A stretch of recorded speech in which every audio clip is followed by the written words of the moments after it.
দেখুন, আমি মঞ্চে বললাম, আপনারা শুনলেন, এটা ভারত সরকারের প্রকল্প। অনেক প্রত্যন্ত গ্রাম আছে যে গ্রামের মায়েরা এখনও সচেতন নয়, এখনও হয়তো অস্বাস্থ্যকর জিনিস ব্যবহার করে, যার জন্যে বিভিন্ন রোগায় আক্রান্ত হন।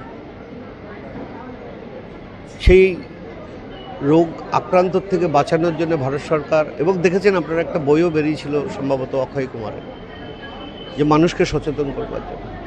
তাই স্যানিটারি ন্যাপকিন মানুষের ঘরে ঘরে পৌঁছে দেওয়া হবে এবং মানুষকে সচেতন করা হবে। যে আস্থা দিদির এই প্রকল্প, এই জেলার প্রত্যেকটা প্রান্তের মায়েরা আছে, অনেকে হয়তো এই সমাজে এখনও আছে যারা লজ্জা পান, কারণ এটা প্রকৃতির সৃষ্টি। আজকে মাতৃজাতি না থাকলে আমারও জন্ম হতো না, আমিও সৃষ্টি হতাম না, আপনিও হতেন না। ঘরে আমারও সন্তান আছে, প্রত্যেকের ঘরে কন্যা সন্তান আছে। তো তার জন্য এই প্রকল্পটা বার করা এবং মানুষকে সচেতন করা। আমি আপনাদের মাধ্যমেও বলবো যে মায়েরা কাজ করছেন, সুপারভাইজাররা, যেসব আদিবাসী মহিলা অনেক এখনও আছে, অনেকেই যাদের ঘরে শিক্ষার আলো পৌঁছায়নি বা বিগত সরকার পৌঁছাতে দেয়নি, সেই সব মানুষকে সচেতন করে এই স্যানিটারি ন্যাপকিন ব্যবহার করার জন্য আমিও আপনাদের মাধ্যমে সবাইকে উৎসাহিত করব। এটা লজ্জার কিছু নয়। আমারও মা আছে, আজকে হয়তো নেই, আমারও সন্তান আছে, কন্যা সন্তান আছে, এখানে মাতৃজাতি উপস্থিত আছে।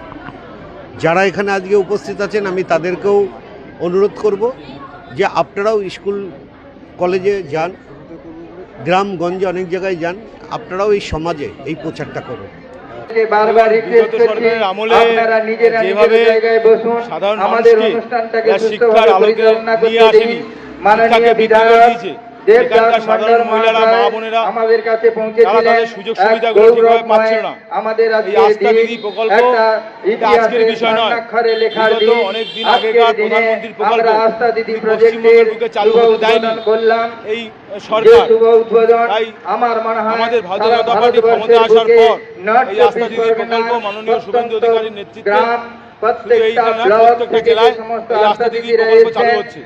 আগামী দিনে যাতে এই পশ্চিমবাংলার মা বোনেরা সুরক্ষিত থাকতে পারে, ভালো থাকতে পারে, তার জন্য এই আস্থা দিদি প্রকল্প চালু করা হয়েছে। হ্যাঁ, মহিলাদের বাড়ি বাড়ি গিয়ে আমাদের বোঝাতে হচ্ছে যে কাপড় নেওয়ার নিয়ম আর নেই, এ থেকে টিউমার, ক্যান্সার এগুলো ছড়াচ্ছে।